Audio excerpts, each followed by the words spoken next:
Saudara, munculnya video seorang ayah yang mengambil ijazah anaknya yang telah meninggal dunia membuat keharuan bagi siapa saja yang melihat dan menonton video singkat tersebut. Kejadian seperti ini terjadi di Universitas Islam Negeri Araniri pada hari kedua wisuda yang digelar di universitas tersebut.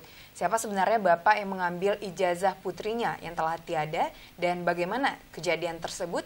Kita akan membahasnya dalam segmen Haba Getanyo berikut ini.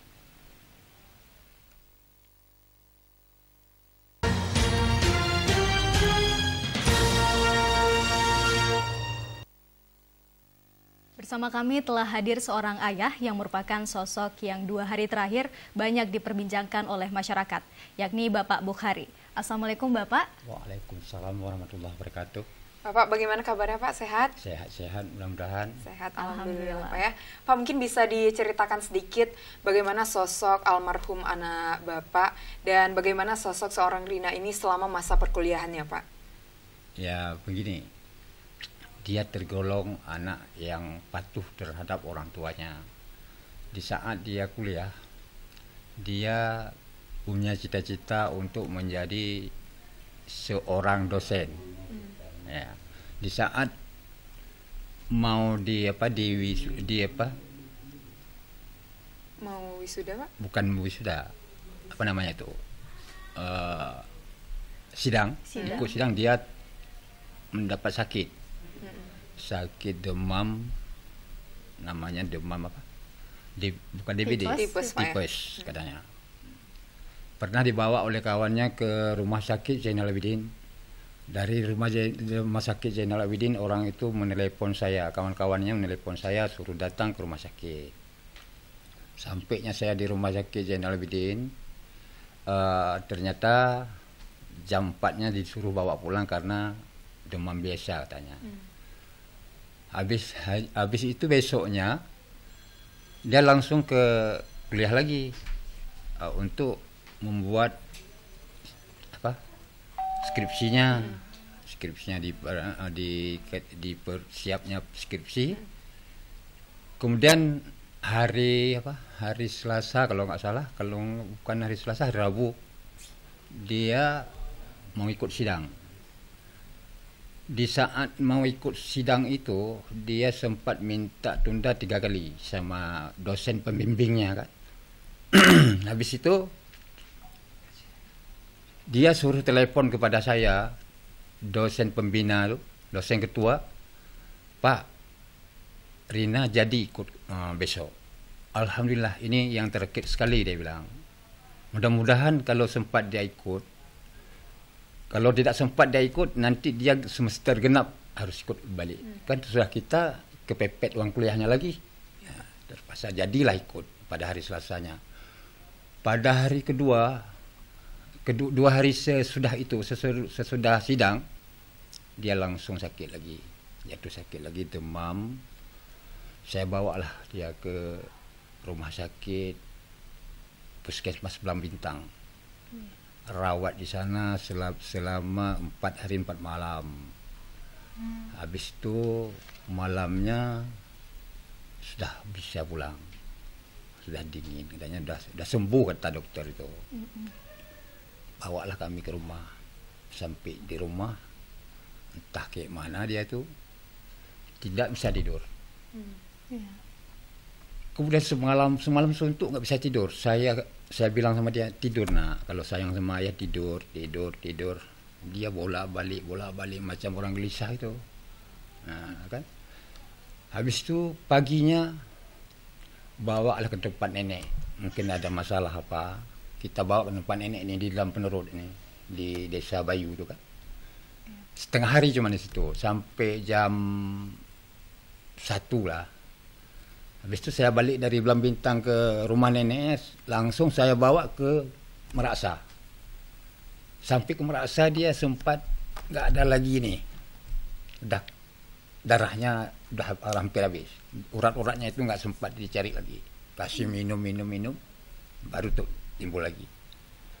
Kemudian di infus di IGD itu selama lebih kurang 2 atau 3 jam lah. Dia itu dalam keadaan langsung koma. 3 jam koma di situ. Habis itu kata dokter kita ke ICU. Di ICU 3 malam. Malam terakhir, malam Selasanya sampai jam 4 subuh dia menghembuskan nafas terakhirnya. Dia tidak sempat pesan apa-apa sama kita, sama ayahnya. Kenapa dia di saat mau sidang itu, kenapa dia harus sidang? Kenapa? Karena dia ini ingin membuktikan yang terbaik untuk orang tuanya. Karena sebelum dia meninggal itu, di saat-saat dia segar bugar itu, tenang aja ya, tenang aja mak. Nanti suatu saat kalau saya sudah berhasil, katanya, ayah dan mama akan saya bawa ke naik haji, katanya. Alhamdulillah kami bilang kan. Memang dia itu anak yang pintar. Tidak pernah kemana-mana dia, tidak pernah main-main, selalu dalam keadaan di rumah dia. Kalau tidak kuliah di rumah, malamnya kadang-kadang dia ngaji. Tapi di saat itulah dia sempat minta berhenti kuliah 2 kali. Itu apa Pak alasannya? Yang pertama sekali karena adiknya itu cewek juga kan. Dia itu nggak sekolah, cuman di pesantren di Dayah lah cerita. Kalau masalah debat agama, kalah lah kakaknya. Apa juga UIN bisa kalah sama orang kampung, dia bilang orang Dayak. Habis itu dia minta berhenti kuliahnya, minta ngaji. Saya bilang gini aja kamu, kan ini udah semester 6, apa berhenti lagi? Nah, kan lanjut terus, kita nanti malam aja ngaji. Jadi malamnya dia ngaji di Dayah juga, di daerah sekitar kita itu juga kan. Malamnya ngaji, habis maghrib dia pergi ngaji jam 10, nanti balik lagi ke rumah. Besoknya kuliah lagi. Minta berhenti yang kedua kali, dia itu mau ngajar di Ali Hashimi. Selama 4 tahun, ganti guru yang mengambil S3-nya ke Jepang. Dia itu pintar bahasa Jepang. Pintar bahasa Jepang. Saya bilang jangan, nanti kucar kacir kuliah kamu. Saya bilang sama dia. Dia patuhi. Dia nurutin apa kata saya. Itulah sosok Rina yang di saat dia masih hidup. Iya, Pak. Jadi memang sosok Rina ini sangat patuh pada orang tua gitu Pak. Dia itu siswi dari SMA Negeri Ali Hashimi. SMA Unggul Ali Hashimi. Ya. Dan selain itu bagaimana sosok Rina ini di lingkungan sekitarnya, di antara pertemanannya dan perkuliahannya ini Pak? Baik. Kalau sama teman-teman itu, kami taruhlah keluarga kurang mampu, kan? Tapi teman-temannya suka kali ke rumah, karena dari dia itu cukup ramah dan cukup pintar untuk berteman. Dan teman itu senang kalau berteman dengan dia. Entah kenapa tertarik lah gitu. Siapa saja, tapi yang cewek ya. Kalau cowok enggak. Kalau cowok nggak diizinkan, nggak pernah diizinkan ke rumah. Itu memang karena pernah saya kunci dia. Saya bilang sama dia, nah, kalau malu, saya bilang, jangan kamu kasih ke ayah. Saya bisa cari sendiri malu. Itu kunci. Bahasa Aceh ji, menyemalebek kahjo, lunjuk limita kero. Jadi mengertilah orang Karaya. Orang sudah gede tahu dia tuh. Tidak pernah dia berteman dengan orang lagi selain muhrimnya di. Itulah. Rina ini selain cerita. Patuh juga di lingkungan teman-temannya dia sangat menginspirasi ya Pak. Sangat baik, tapi banyak sekali orang kampung dan teman-temannya nangis kehilangan dia. Pasti Pak. Rina ini berapa bersaudara Pak? 4 Pak. 4 Bu. Yang pertama itulah yang tua si Rina. Yang kedua cewek Rizka Suraya yang di Dayah itu. Yang ketiga cowok di Dayah Misbahul Fata di Lam Penerut. Yang ketiga Tamlika Sidik di SMP Negeri 2 Blam Bintang. Kelas 1 masih. Itu yang terakhir. Dan selain itu yang menjadikan alasan Bapak untuk hadir pada wisuda almarhumah Rina ini seperti apa Pak? Yang pertama sekali di saat dia di hari kedua kalau nggak salah hari kedua atau ketiga begitulah, kalau nggak salah saya kan, anak dari UIN ngunjung ke rumah neneknya di sini, karena keluarga kami di rumah nenek hari itu di saat meninggal itu kan. Rame lah, termasuk dosen, 3 orang dosen. Ditanya oleh dosen itu sama saya, Pak, Bapak mau ngambil ijazahnya enggak? Jadi ijazahnya udah ada. Enggak, maksudnya kalau Bapak mau ambil, boleh, karena dia kan sudah punya ijazah karena sudah sidang.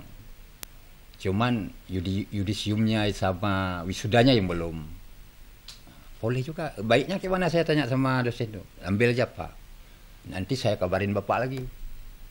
Kira-kira hampir wisuda nanti saya kabarin Bapak. Ada nomor kan? Ada nomor saya. Begitu mau wisuda hari Selasa apa hari Rabu? Hari Rabu kan? Hari Rabu. Malamnya sorenya itu dikabarin oleh Bapak dosen tuh, Pak, Bapak udah punya kabar untuk datang ke UIN besok? Belum. Besok Bapak pagi-pagi jam 7:30 tancap terus ke auditorium Ali Hashimi. Jam 7:30 ya. Saya tunggu dia, kata Bapak itu. Baik Pak. Habis itu karena Bapak tidak punya undangan, Bapak adalah tamu istimewa nanti, dia bilang. Kan saya pikir, untuk apa saya ngambil ijazah itu? Ijazah ini memang dibuat yang terbaik oleh Rina. Kalau saya tidak ambil ijazah itu, mungkin sosok Rina di dalam kubur itu nangis kalau tidak saya ambil. Makanya saya nekat ambil ijazah itu. Di saat saya mengambil ijazah itu memang saya sedihnya bisa saya tahan lah ceritanya. Bisa saya tahan sampai turun itu bisa saya tahan. Tapi setelah saya duduk di kursi itu, saya tidak sanggup lagi, air mata saya. Iya Pak, kami juga yang melihat video-videonya itu juga banyak yang meneteskan air mata gitu Balkis ya.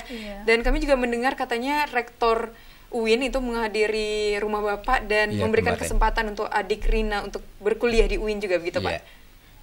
Kata Bapak rektor kemarin, ada undangan untuk adiknya Rina.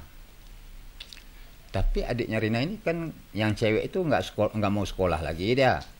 Karena kan dia sudah di pesantrennya di Dayah itu sudah hampir selesai. Tapi kan ini rencananya mau saya nikahkan. Karena lebih duluan adik yang saya tunangan hari itu. Nanti sekitar bulan-bulan 6 nih, habis lebaran lah ceritanya. Habis lebaran mungkin akan saya buat pesta. Tapi kalau nanti dari UIN mau menerima yang laki itu mungkin nanti saya suruh masuk ke sana. Iya Pak. Ya. Dan selain itu dari berita yang beredar bahwa ada dari salah satu ustadz yang ingin memberikan Bapak hadiah umroh Pak. Apakah ini benar? Tapi dari berita-berita ya banyak sekali. Kemana-mana saya pergi tadi, semalam saya kemana-mana ditanya. Nah, kalau di situ kata-kata orang itu Ngoh katanya, nama samaran saya Ngoh kan. Ngoh dapat tiket umrah ya. Dari siapa?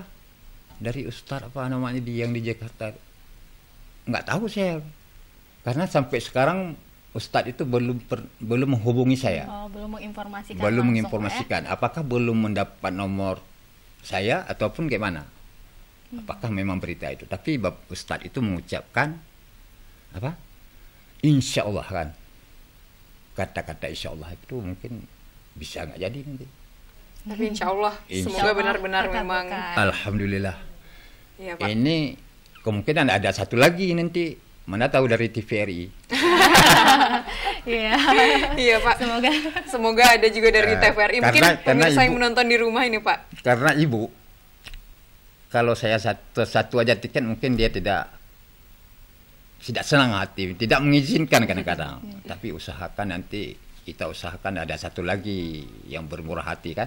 Iya. Ya. Kami doakan juga Pak. Iya. Pak, tadi juga Bapak ada menyebutkan kalau Rina ini senang mengajar bahasa Jepang itu sejak kapan Pak? Di SMA Aliasimi itu bahasa favoritnya bahasa Jepang. Dia itu entah apa tertarik kali bahasa Jepang. Habis itu dia kan habis tamat dari SMA Aliasimi dia lanjutin les langsung kalau nggak salah saya di rumah mantan Bapak Bupati Aceh Besar namanya Sanusi Wahab di Brawi. Di situ sering datang orang Jepang, disitulah dia ikut les. Kemudian ujiannya di Medan, dia ikut di Medan lewat juga. Dia mau ngajar bahasa Jepang karena dia ngomong bahasa Jepangnya macam orang kita ngomong Aceh ini. Sangat lancar Pak ya? Lancar. Nah, gitulah.